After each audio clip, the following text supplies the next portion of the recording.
queria, viu, professor, continuar um pouquinho no tema Malafaia para mais uma pergunta que eu sempre tenho essa dúvida. Boa oportunidade de perguntar para o senhor. O Malafaia, ele tem como única fonte de renda da sua pessoa física os rendimentos que advêm do seu trabalho como pastor, como dono de uma igreja. Ele é dono da Assembleia de Deus, né? Da ADVEC, ele é dono da ADVEC, que é a Assembleia de Deus Vitória em Cristo. Né? Isso, Vitória em Cristo, desculpa. Isso mesmo, ADVEC. Ele é dono. É daí que vem o dinheiro dele. Com esse dinheiro, ele contrata uma equipe que cuida das redes sociais dele. Não é o Silas Malafaia que cuida sozinho das redes sociais dele, né? Precisa de assessores. As redes sociais dele são muito ativas, são muitos vídeos, muitos cortes, muita edição. Ele, obviamente, tem uma equipe de comunicação que só pode ser paga com o dinheiro que ele ganha da igreja. Se você pegar as contas dele nas redes sociais, 90%, 95%, depende do mês, são vídeos, são mensagens de cunho político e não religioso. Vale dizer, ele está pegando o dinheiro que vem da igreja, vai para o bolso dele para fazer política. Porque ele não fala de Jesus, ele fala de Bolsonaro, fala de Lula, fala de ministros, enfim. Eu me pergunto, doutor, está correto isso? Não há, então, que se falar em perda dos benefícios tributários da igreja deste senhor, se ele claramente está fazendo uso político da sua manifestação, do seu exercício de trabalho, de fé, quando ele ganha benefícios tributários porque ele diz que ele está falando de fé. Mas, na verdade, ele gasta esse dinheiro. Porque de parte do dinheiro que ele ganha, deveria ter ido para o Estado se não houvesse os benefícios tributários. Portanto, é um benefício público que ele recebe e ele está usando mal. Não está malversando essa isenção tributária que ele tem, na medida que ele só fica fazendo política, gastando os assessores que ele contrata da igreja, ele só para fazer política. Não tem um remédio para isso, que a gente possa fazer ele perder? Ou é o caso dele perder benefícios tributários da igreja dele, ou não? Não se deve olhar por aí. Quero complementar a pergunta do Vinícius, dizendo que tem também aí o pagamento de trio elétrico para as manifestações na Paulista, que ele mesmo confessou que pagou do bolso dele, né? Então, eu acho que isso aí, tem duas dimensões que seriam importantes haver no país. Primeiro, uma legislação mais clara, permitindo à Receita e ao Estado investigar onde vai esse dinheiro, porque esse dinheiro é imune. Não é que ele tem isenção, Vinícius. As igrejas têm imunidade. É mais intenso. As igrejas têm imunidade tributária. Não pagam tributo de espécie alguma, né?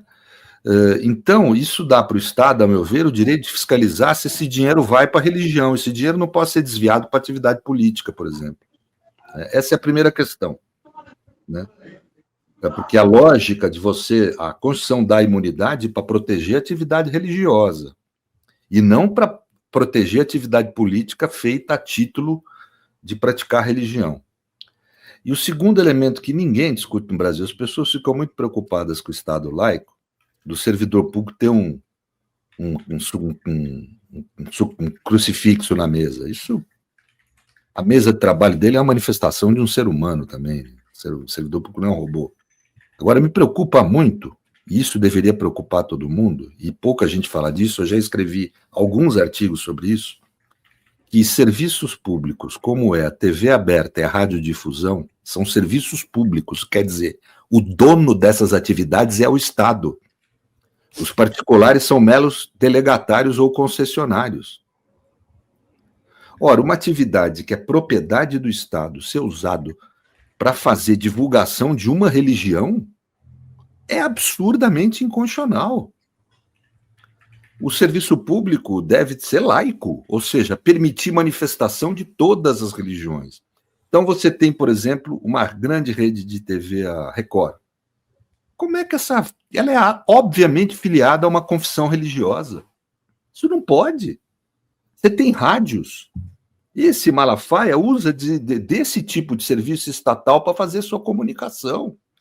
E é muito grave que serviços públicos, num país que tem a laicidade estatal como princípio, sejam usados para fazer, vamos dizer, divulgação de predileções religiosas, ou de cultos. Tem culto na televisão, a gente liga, faz anos isso, né? Desde que eu era jovem. Você liga de madrugada a televisão, está lá culto religioso. A televisão é pública, ela é do Estado. Sim. A televisão aberta e a radiodifusão são serviços públicos, serviços estatais. Os particulares que realizam essa atividade são particulares que agem em nome do Estado, né? Celso Antônio Bandeira de Mello usava a expressão na sua doutrina, particulares em colaboração com o Estado. Quer dizer, o dono daquela atividade é o Estado. Se o dono é o Estado, a atividade tem que ser laica.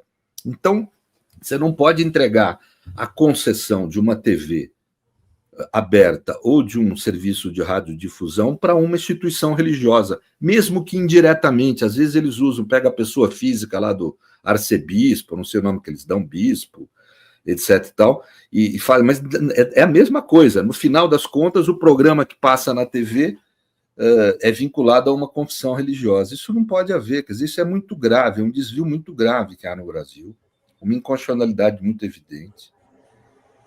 E são essas duas questões que me preocupam: o uso de dinheiro de religiões para fins políticos, o que o Estado deve fiscalizar, porque ele goza de imunidade tributária. E o segundo tem como fiscalizar isso? A gente pode sonhar que isso aconteça? A fiscalização da Receita. Vai lá e verifica. A Receita, auditores federais. Claro, que vai lá e tem ampla possibilidade de fiscalização.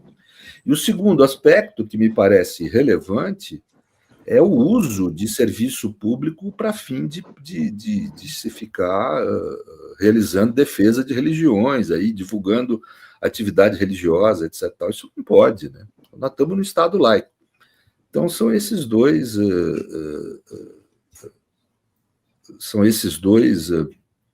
problemas que eu acho que o país tem e precisaria equacionar nessa questão da laicidade estatal. É mais relevante do que ter uma cruz na repartição pública. Isso não é tão relevante como... Então, a rede Aleluia, que é a rede do Edir Macedo, que é composta por mais de 30 rádios e 20 emissoras de TV no Brasil todo. Rede Aleluia. Rede Aleluia. E ele informou esse ano já que vai comprar mais 9 emissoras de televisões locais. Então, essa rede Aleluia deveria ser investigada, né, doutor? Não, deveria ser suprimida a concessão. É inconstitucional. Não se pode fazer concessão de serviço público, um serviço estatal, para uma igreja. Porque você está beneficiando essa igreja com uma possibilidade ampla de comunicação em detrimento das outras confissões religiosas. É uma beneficiando uma igreja que já tem isenção fiscal, né, professor? É uma unidade, segundo o professor. É uma forma de você atentar contra a liberdade de religião. Sim. Porque o direito que tem a empresa evangélica de divulgar a sua crença num serviço estatal é o mesmo direito que tem a Umbanda, que tem o ateu, né? É o mesmo direito. Então, o que faz? A TV que é serviço público não deveria ser concedida para nenhuma confissão religiosa, nenhuma delas, né? Então, eu creio me parece que é isso o que deveria ocorrer mesmo com a religião católica, como é o caso que às vezes ocorre, né? Claro. Qualquer religião, né? O certo seria isso, né? Face à nossa Constituição. Outra coisa que me preocupa, pouca gente sabe, em relação à laicidade estatal, aproveitando, viado. Você sabe que o Judiciário tem convênio com as igrejas evangélicas para que as igrejas designem mediadores judiciais em casos de conflito de família, divórcio, etc. Quer dizer, o sujeito vai lá para divorciar e tem que ficar ouvindo o cara ler a Bíblia numa atividade estatal, numa sala do judiciário.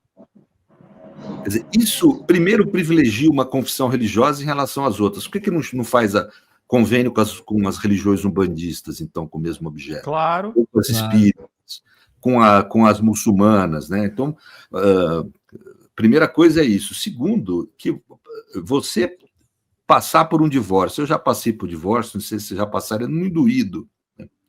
E você ir perante o Estado e ter que ficar ouvindo peroração religiosa, que nem sempre é a sua, te pressionando para você não separar, que é isso?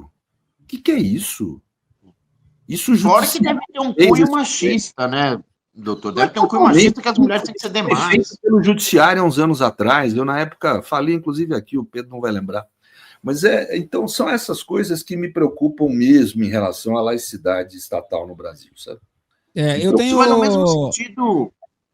Eu queria trazer só a última questão sobre essa pauta, doutor, porque assim, ó, eu tenho uma dúvida que não tem como sair acusando, claro, não vou fazer isso, mas eu tenho uma dúvida em relação a essa imunidade que eles têm, pelo seguinte: o Malafaia está fazendo de novo o que ele faz todos os anos, que é promovendo a caravana que ele faz, que ele organiza para Egito e Israel, em que ele leva os fiéis dele mais ricos, vamos dizer assim, né? Porque essas viagens que ele faz, elas têm um custo muito alto. Então ele faz essa divulgação, Caravana 2025, e quando a gente vai conferir as informações pelo WhatsApp, que é por essa empresa US Travel, e quando a gente entra no site dessa empresa US Travel, essa empresa é deles, é de um conjunto de 6, 7 pastores com mais 2, 3 padres. Essa empresa é deles. A minha dúvida é esse tipo de empresa... Padres católicos? Padres, são pastores e padres, claro. Padres católicos? Sim, padres católicos, claro, porque são carismáticos, né? A ordem carismática católica é chamada de pentecostal católica, né? Porque eles são muito próximos dos evangélicos, né? Votam junto, inclusive. A minha dúvida é, esse tipo de empresa pode estar também dentro das isenções e das imunidades por ser um puxadinho dessas igrejas? Eles usam essa empresa para todos os anos vender essas viagens. A rigor, não, porque não se trata de atividade religiosa, nem é de propriedade da igreja, pelo que você explicou. Mas é turismo religioso que eles chamam, né? Eles vão para as áreas religiosas desses locais, tal. Quem tem imunidade são as igrejas, né? Que já devia ser suprimido isso da nossa Constituição, na minha opinião. Mas quem tem imunidade são as igrejas, não qualquer atividade comercial realizada por religiosos. Por exemplo, a igreja de Nossa Senhora da Aparecida, não sei onde, aí tem isenção. Mas o cara que vende os crucifixos na porta não pode ter isenção. Não, entendeu? Então são coisas diferentes. Então, se o padre, junto com o pastor, monta uma agência de viagem para promover viagens que tem um apelo religioso, porque vai lá para Israel, isso não pode... Essa atividade é uma atividade de agenciamento de turismo, seja com a finalidade que for. Né? Então não pode ter, a meu ver, no meu entender, não pode ser beneficiado por essa imunidade.